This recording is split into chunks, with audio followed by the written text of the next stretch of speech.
ഇസ്ലാമിക രാഷ്ട്രം പ്രഖ്യാപിച്ച ഇസ്ലാമിക് സ്റ്റേറ്റ് തീവ്രവാദ സംഘത്തിന്റെ തലവനായ അബൂബക്കർ അൽ ബാഗ്ദാദിയുടെ ഭാര്യയ്ക്ക് ഇറാഖ് കോടതി വധശിക്ഷ വിധിച്ചു. ഭീകരവാദ സംഘടനയുമായുള്ള പങ്കും യസീദി സ്ത്രീകളെ തടങ്കലിൽ വച്ചതിനുമാണ് ഇറാഖ് കോടതി വധശിക്ഷ വിധിച്ചത്.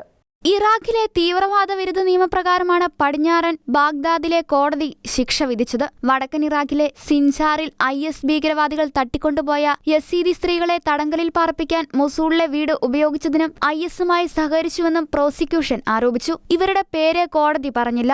അസ്മ മുഹമ്മദ് എന്നാണ് ഇവരുടെ പേരെന്ന് AFP റിപ്പോർട്ട് ചെയ്തു. അപ്പീൽ കോടതി അംഗീകരിച്ചാൽ ഇവരെ തൂക്കിലേറ്റും. 5 വർഷം മുമ്പാണ് പ്രത്യേക ഓപ്പറേഷനിലൂടെ ബാഗ്ദാദിയെ US സേന വധിച്ചത്. തുർക്കിയിൽ തടവിലാക്കപ്പെട്ട അൽ ബാഗ്ദാദിയുടെ കുടുംബത്തിലെ ചിലരെ തിരിച്ചയച്ചതായി ഫെബ്രുവരിയിൽ ഇറാഖ് പ്രഖ്യാപിച്ചിരുന്നു. അൽ ബാഗ്ദാദിക്ക് 4 ഭാര്യമാരുണ്ടെന്നാണ് റിപ്പോർട്ടുകൾ. 2019 ഭാര്യമാരിൽ ഒരാളെയും മറ്റ് കുടുംബാംഗങ്ങളെയും പിടികൂടിയതായി തുർക്കി വെളിപ്പെടുത്തിയിരുന്നു. ഇസ്ലാമിക ഭീകരൻ ഒസാമ ബിൻ ലാദന് സമാനമായി US കണക്കാക്കിയിരുന്ന ഭീകരനായിരുന്നു അൽ ബാഗ്ദാദി. ലോകത്ത് ഏറ്റവുമധികം വിപുലമായ തീവ്രവാദ ഗ്രൂപ്പുകളിലൊന്നായ ISISനെ നയിച്ച അബൂബക്കർ അൽ ബാഗ്ദാദി വടക്കു പടിഞ്ഞാറൻ സിറിയയിൽ US നടത്തിയ ആക്രമണത്തിലാണ് കൊല്ലപ്പെട്ടത്. ഇന്റർനാഷണൽ ഡെസ്ക് ഷെക്കേന ന്യൂസ്.